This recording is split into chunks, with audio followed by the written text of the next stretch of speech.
I'm Daniel, and I'm an addict. And I'm Tabitha, I'm an addict. Well, I know the speaker you're going to have all my life. And, you know, me and her grew up in misery, but we found freedom at the end. And with that, I'll give it to my niece.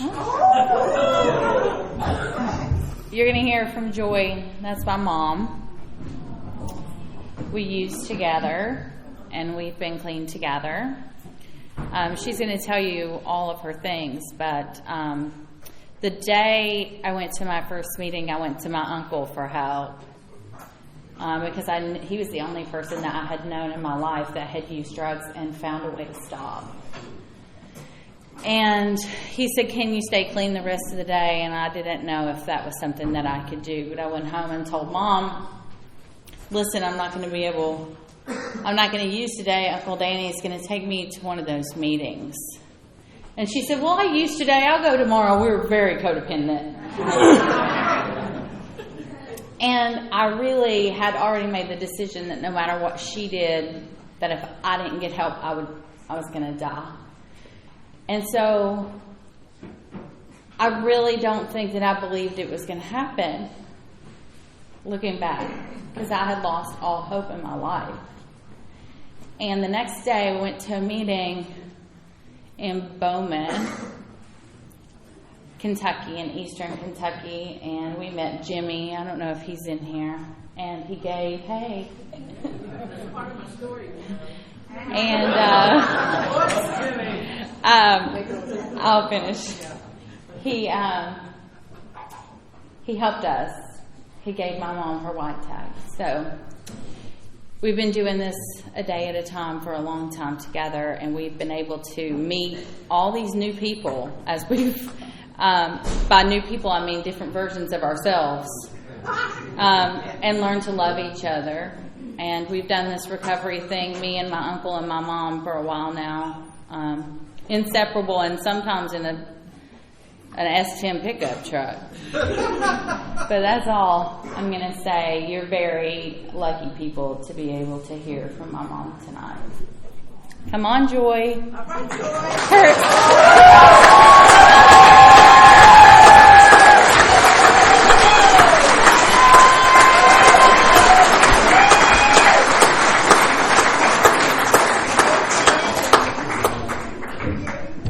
So I'm an addict called Joy. I'm grateful to be here, grateful to be clean, and you know I always start my share like that because the program, the basic text says that a grateful addict will never find the reason to use again. Yeah. You know, and like my daughter started to share. You know, so my clean date is February 12th of 2002. I would like to say that was the most important day of my life, but it's not. It's the day before when I had that conversation with my daughter. You know, little did I know that conversation would not only just save my life, but it would also save my family. You know, and my brother's life, because he was in a really dark spot during that time. You know, and when I talk about this program, when everybody says this program is a life-saving program, it saves so many people in my family you would not believe. You know, I say I'm an addict, but I'm also a daughter of an addict. I'm a sister of an addict. I'm a mother of an addict. Addiction ran rampant in my family, okay?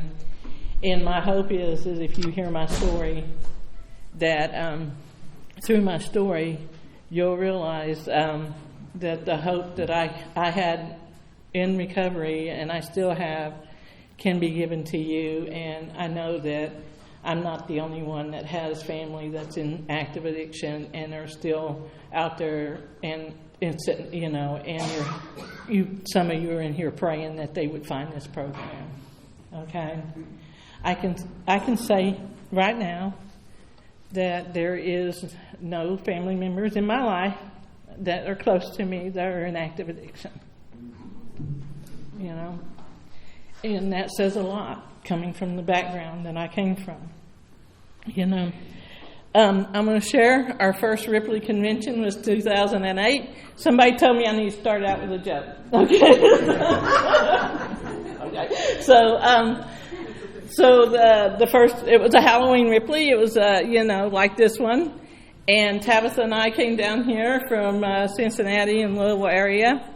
And they had the Sunday, Saturday night, everybody, dressed up in their costumes and everything. And there was, I had gotten separated from my husband at the time. And so there was a really young guy here that was dressed up like Tom Cruise in Risky Business. And I was like, man, I like this place. I was like, I got to come back. So, dirty old woman, still yet. So that was my joke, But we took pictures with the guy and everything, and I was like, man, this is just the best thing ever, So my home group is Sweet Surrender in Jeffersonville, Indiana. It's been around for 30 some odd years, and I have a really good, strong home group. Most of my family, most of the people in my home group are part of they are of service to the area at some point or another. They're a bunch of service junkies, just like me. My original home group was a New Discovery Life out of Pikeville, Kentucky. I had 2 weeks clean. There was an addict that when I came in, I made coffee. He realized I made better coffee than him, and he asked me to be the secretary of the home group. So that was my first introduction to being any kind of, service. And so I've been in service to this program since then, Like Tabitha shared earlier, Jimmy M. gave me my white key tag, and he's sitting right there in the front row. And, and I am fortunate enough that I didn't have to pick up a second one, Yeah. I know that it's hard. It was hard for me. I want to say that I quit everything when I picked up that white key tag, but I would lie, because I dealt dope for 3 years after that. Yeah, because it was easy. It was hard. It was easier for me to stop using the drugs than it is to lead the lifestyle, because that money, especially living in Eastern Kentucky, and I couldn't find a job, and I had kids, and I had 4 family members in the Pike County Detention Center at one time looking for me to help them give them some money. It was just too hard. It was just too hard. When I got into this program, I lived in a trailer. I called it a mobile home. Tabs corrected me one time and called me, no, Mom, it was a trailer. She said, don't fancy it up calling it a mobile home.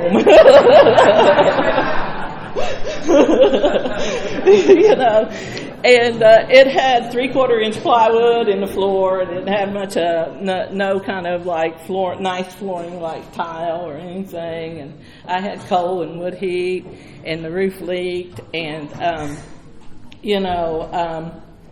that's the lifestyle I lived. And I thought, well, I'm doing pretty good. I got a roof over my head and food on the table, So. And, the conversation, that Tabitha had before that, it just changed my life. I came into a meeting. I sat in between Tabitha with one day and my brother Daniel with 13 years, and I found hope. That was the first spiritual principle I found in this program. I found hope, And I'm so grateful I kept that hope, because And I'm going to say that, I came in because I thought, well, if I stay clean, that, my daughter will stay clean, and that, my husband was in jail at the time, and that maybe, if I bargain with God, that, he'll let me, get him out, and I can have my family back, and, and everything. And I was, that didn't work, but Tabitha stayed clean, And when I found out that he got denied parole, I had a crisis, and I didn't know whether I wanted to stay in the program or not, because I was like, well, I wasn't getting what I wanted, So, fuck it, And so that restoration to sanity came when I got the suggestion, well, why don't you call your sponsor? And so I called my sponsor, and I didn't get a hold of her. I got a hold of another addict, and he was a big old dude, and he was a really kind guy.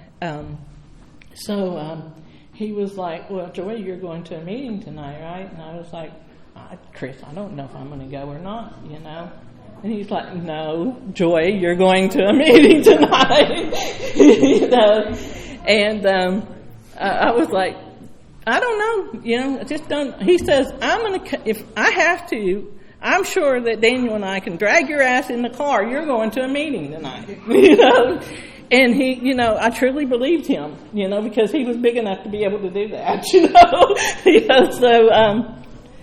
So I went to a meeting that night, and there was another addict in there, and he's got, at the time he had 20 some odd years. We thought he was a guru, and he was the best thing ever, and he was sitting, we had an L-shaped table, and so the addict that threatened me was across the table, and he was next to me, and I'm hearing share it, Joy.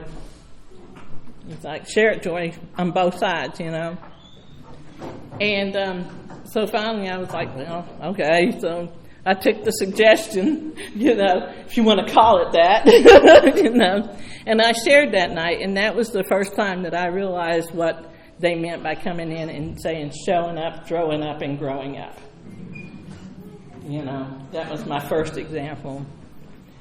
I want to say that I took the suggestions that was given to me all the time, but I have to be lying because I was directionally challenged when I first got clean.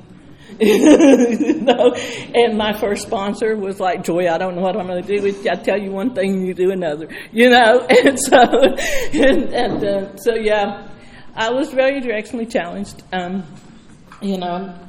When I got clean, I had an old S10 pickup truck with the stick shift on the floor, And so I was the only one that had a driver's license. And so Tabitha and Daniel and I would go to a meeting, and Tabitha was the skinniest one, so, she'd get in the middle, and it wasn't a king cab or anything like that. So she would have to twist her ass around for me to be able to shift that floor, that thing in there. She'd put her leg up on the dashboard, and, and everything. And then I'd get it in fourth, because it was a 4-speed. I got in the 4th gear, and then she was able to get back where she was supposed to be, and, and everything. Early recovery was fun. It was a laugh, but, I wouldn't want to go through it again.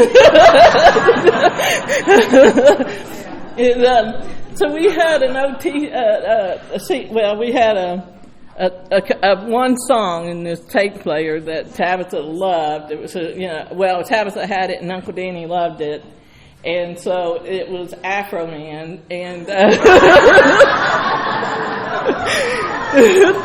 so we would all be crawled up in that S10 pickup, going to a meeting, listening to Afro Man. And if you haven't heard it, listen to it, and then you'll get a good giggle out of that one.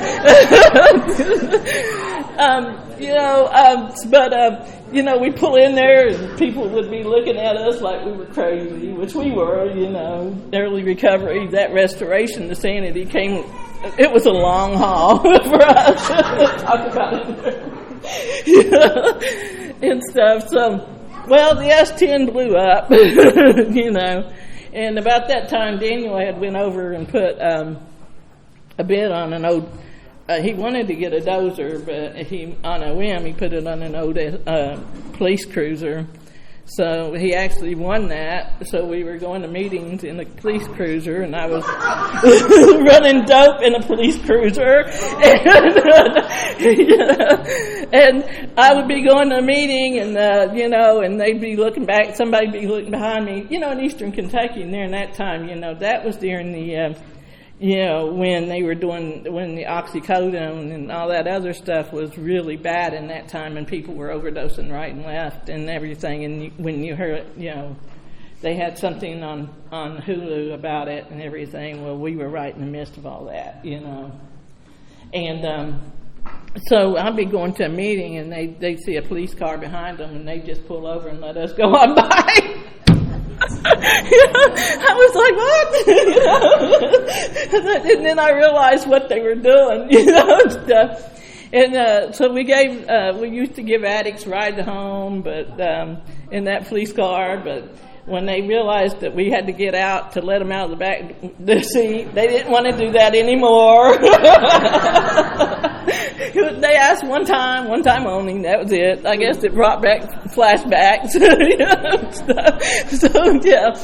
So early recovery was good for us, you know, and everything. And then, you know, my husband, he was, you know, still in jail. We would. I had 4 family members in the Pike County Detention Center, like I shared. I had 2 brothers, including Daniel, because he was in trouble with for an accident, and a sister, and my ex-husband. And I would take the kids with me and my stepson over to every weekend, and we would do musical chairs at the county jail so that they could see everybody, you know. And that was like a family reunion at the Pike County Detention Center right there. Yeah, that was early recovery for me.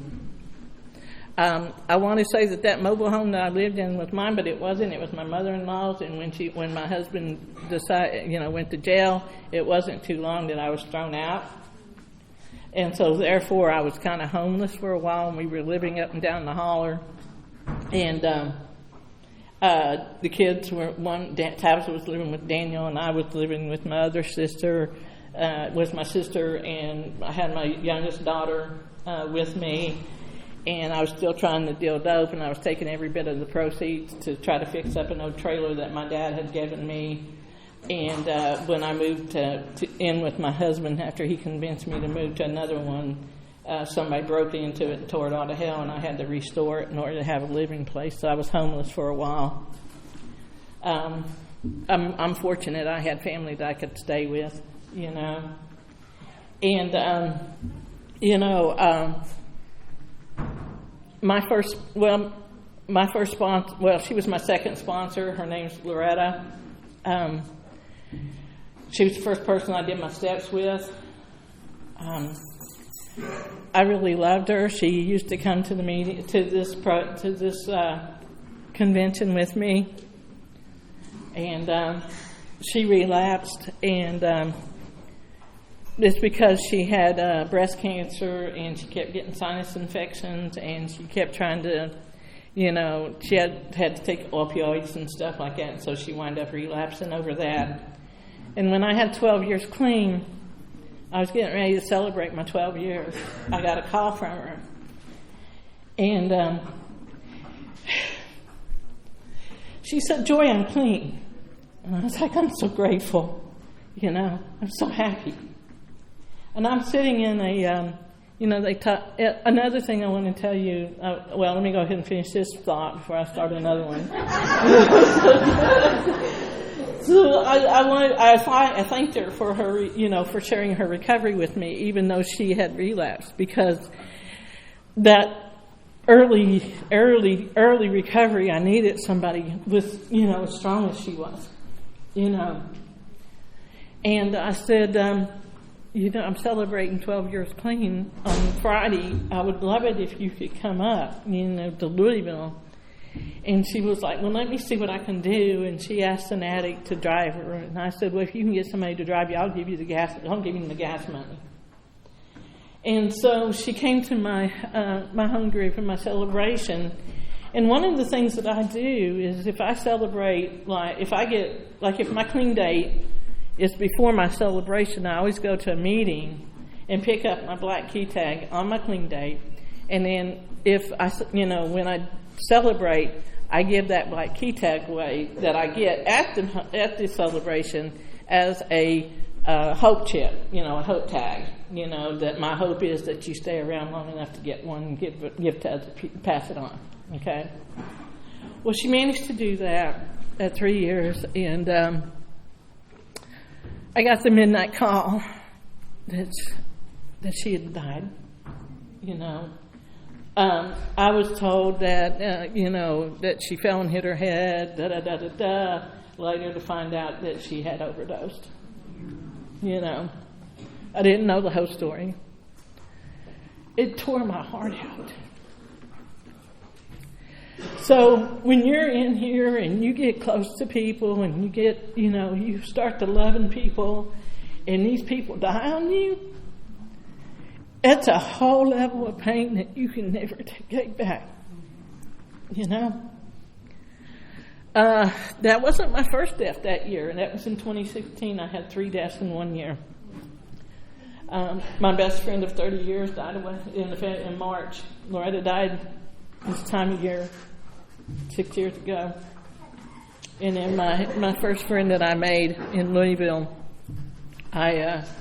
she died of cancer too, and everything. And I was in a really dark spot, But I want to back up a little bit. So after my husband got out of jail, he went full force into dealing, even though I was doing it, but I wasn't in full force. I was trying to back away from it.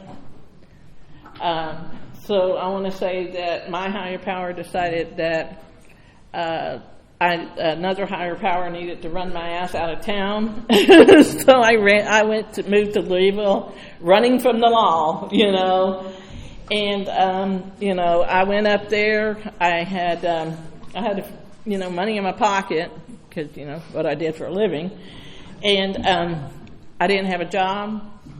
I didn't have a place to live. On the way on the east, there's a road called the Mountain Parkway. Yeah, I was on the way to up to Louisville, and I just kept hearing Loretta's voice saying, "Joy, God won't let you drown in a mud hole. Pull you from a raging ocean called active addiction to let you drown in a mud hole." And that's what I kept repeating to myself. So, because my future was questionable, because here I am running from the law, and everything. And within 3 weeks, I had 2 jobs and a place to live, and I didn't turn back from that. I kept going,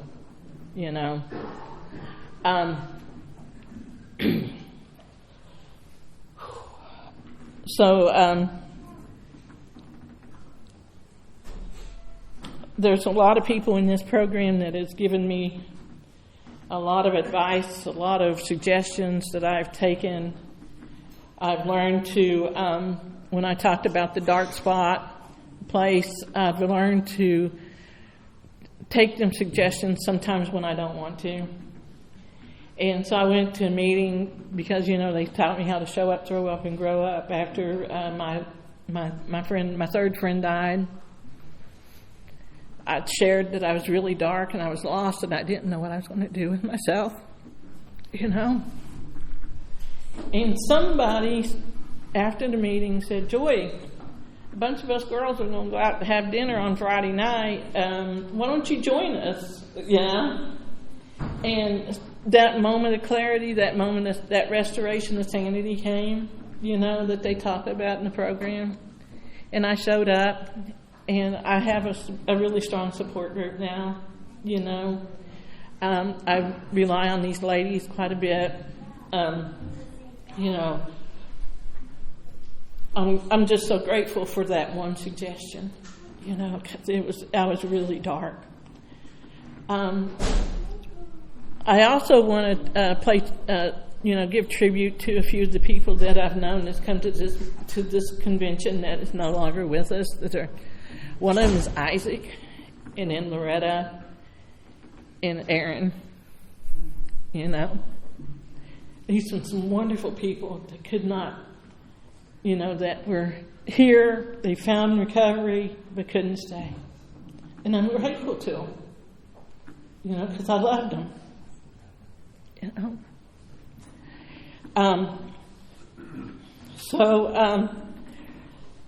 I got like 48 years old and decided that it might be a good idea to go on and finish my education. I already had 2 bachelor's degrees. I couldn't find a job in Eastern Kentucky, and I was raising the kids and stuff. And so, I was always told Tabitha that I want to be I want to go back to school and get my master's. I want to go back to school and get my master's. And she's like, "What's holding you back, Mom?" And, what was holding me back was fear. That was what's holding me back. So finally, I took that leap of faith and I applied for grad school, got in. So, Tabitha was 17 when she came in this program. If you think you're too young to stay clean and get clean, I can shoot that down, okay? Because we both have 20 years clean, If you think you're too old to go back to school and get an education, I was 50 when I graduated with my master's degree.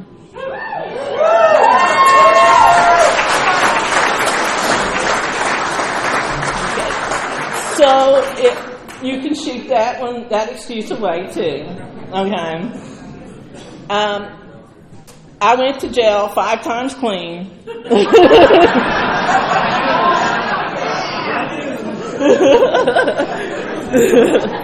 I joke and say, Tabitha was the first daughter to bail me out of jail when she turned 18, and then my youngest daughter bailed me out of jail when she turned 18. And I made a joke. I said it was their rite of passage. They had to bail their mother out of jail.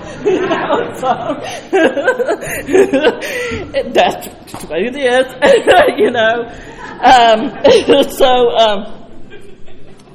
I joke about it, So the sponsor that I got after Loretta, I had her for a while. We were working steps together. And when they talk about restoration of sanity, Tabitha's been my second step quite a bit, in my program, in my recovery. So, and Daniel has too. Because, when I first got clean, I came up with how can I be in this program and doing what I'm doing for a living? And Daniel said what the third tradition is, Joy. The only requirement for membership is desire to stop using. And I was like, yeah. He's like, you got that desire, don't you? And I was like, yeah. He's like, well, it's called progress, not perfection, And so I just stayed, and everything.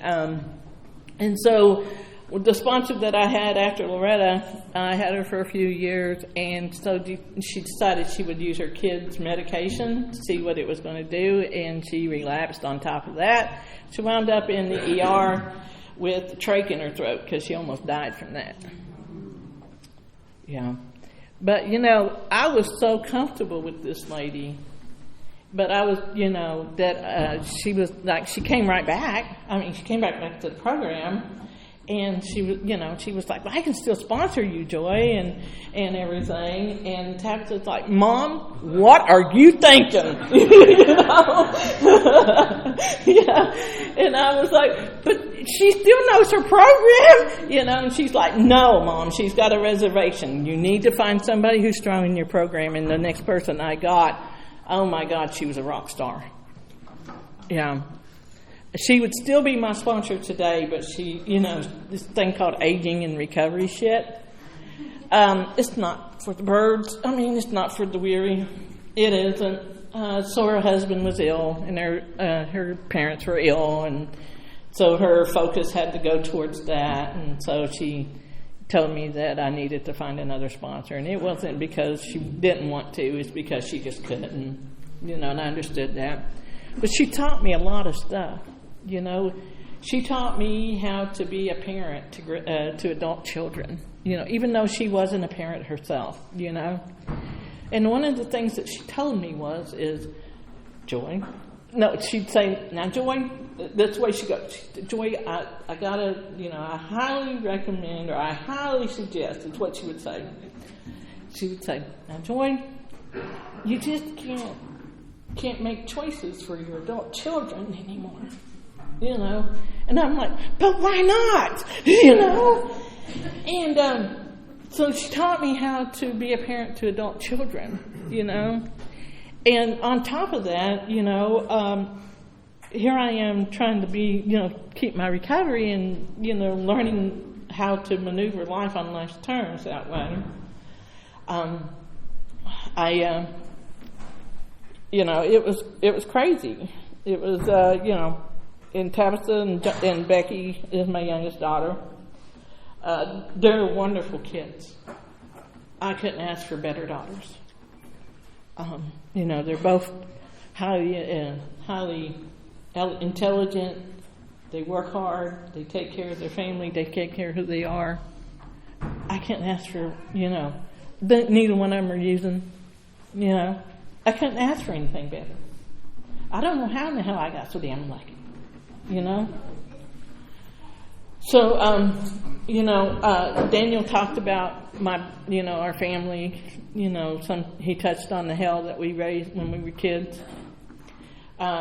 It took me till I got into grad school to realize that maybe my father was having some PTSD because he was a World War II veteran. He went in when he was 16 years old, and he was in Iwo Jima. 16-year-olds didn't see shit like that, And but he brought it home. He brought the war home to us, and we suffered the consequences. And it took me learning more about things to find some forgiveness about what we went through. We went through some shit. I won't really get into it because it's just too painful for me to talk about. But there's a reason why we're in recovery now. We used drugs. We did what our parents did. I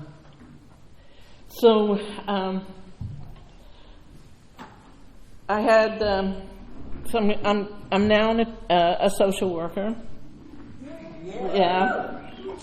And Tabitha went to school, and she's an attorney, or she has, and I came in and I shared my sorrows about, when my sisters died, when the people I was close to died, and my brother died, and But I also came in, and this program allowed me to share my joys. When Tabitha graduated law school, when she passed the bar, when I graduated from grad school, and my youngest daughter graduated from undergrad, and when my first grandchild was born, and my second grandchild, I got to share this with my group.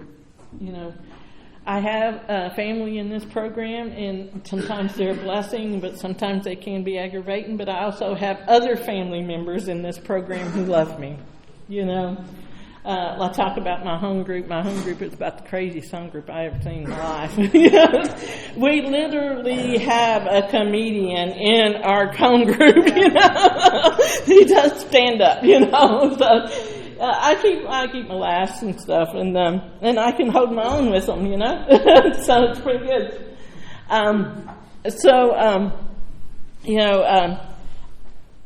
I had to file bankruptcy after me and my ex-husband, split up because he had bipolar disorder, and one of his symptoms was excessive spending, and he would not take his medication. So I lived in another, I just kind of married my dad. Because he was abusive that way. He was very, it was a horrible, situation.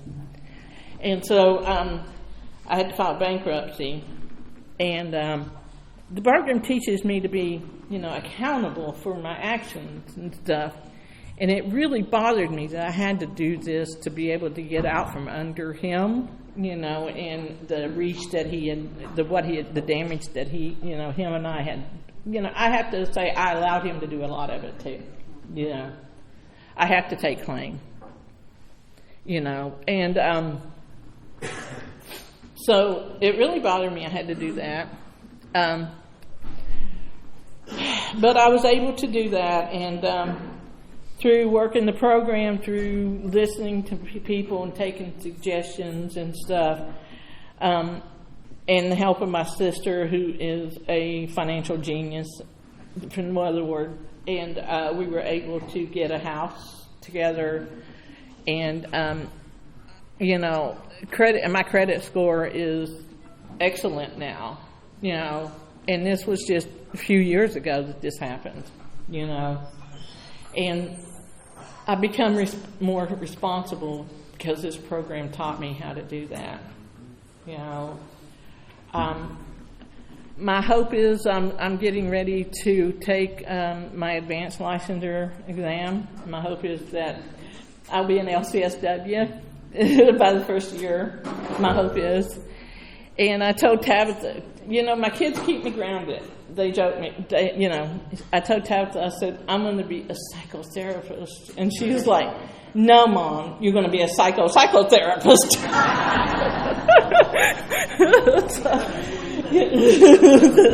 Yeah, so I guess I still need to be restored to sanity a little bit, according to Tabitha,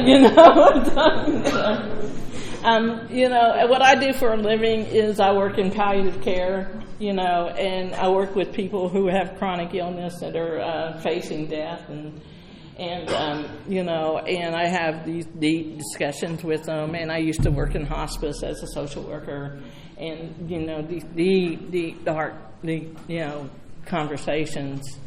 And when I moved to Louisville, I got a job as basically what they call mental health tech, but I was working geriatrics. So basically, I was overeducated CNA, and I didn't know then that I would be able to, that I would have to use this now. But this aunt that I truly adore is 101, and my senior year, I didn't get to finish graduating with my graduating class my senior year because my father assaulted me and broke my nose, and come more close to breaking my nose and blacked both of my eyes. And I seek safety with this aunt, and I graduated from another high school, but I persevered. And this aunt's been, as long as she's been in my life, I've felt safe with her. I've always felt safe as long as Aunt Estelle was in my life, And so I got a call a few weeks ago that she was in the hospital and she had pneumonia and she had a mild heart attack, and they called hospice in and everything. And so I got a call from my cousin and said, Joy, hospice is coming down. We really need you down here, okay? And so last weekend, I went down, and I'm grateful for this because I was able to be that expert for them. I was able to be that guide for them. My cousins are all, my aunt's 101, so my cousins are in their 70s, okay? I'm teaching them CNA things that you do as a CNA. I'm using my hospice eligible, my expertise to guide them with that.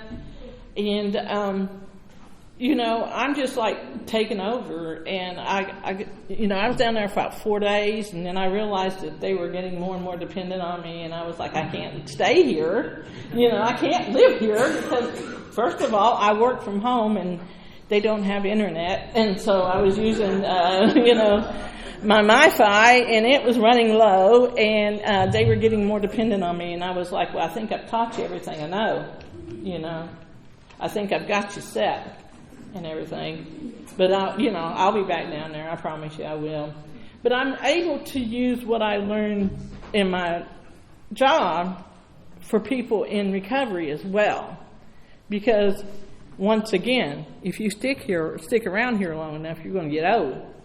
And your mom and dad's going to get old. Your family members are going to get old, And you need people that are going to be, you can come to and talk to about things like this, And so I've had numerous conversations with people about this, You know, people that are close to me that knows what I do, you know, in the program. They're like, Joy, what do I do here? What do I do?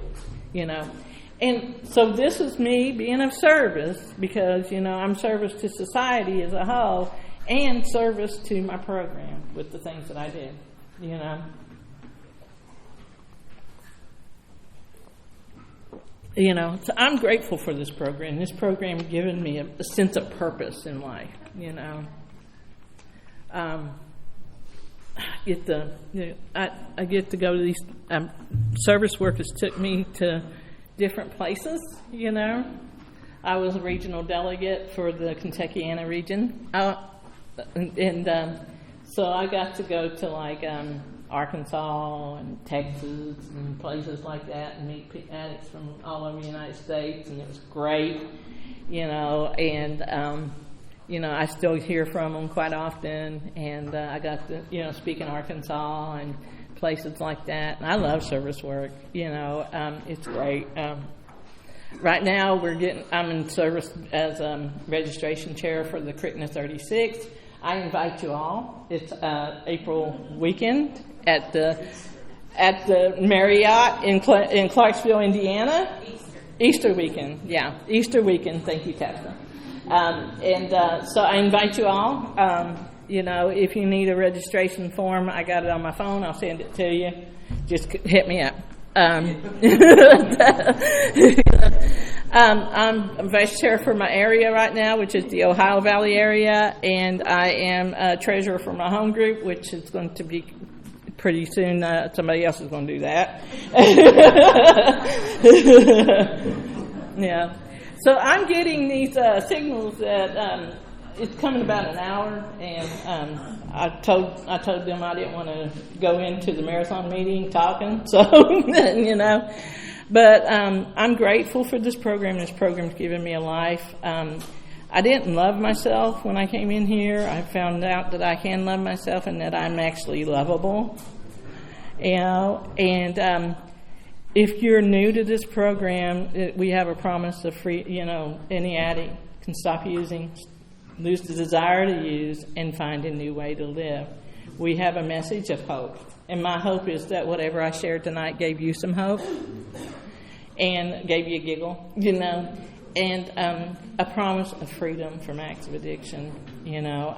I'm so glad that I've had that freedom. I found that freedom. And thank you for allowing me to share.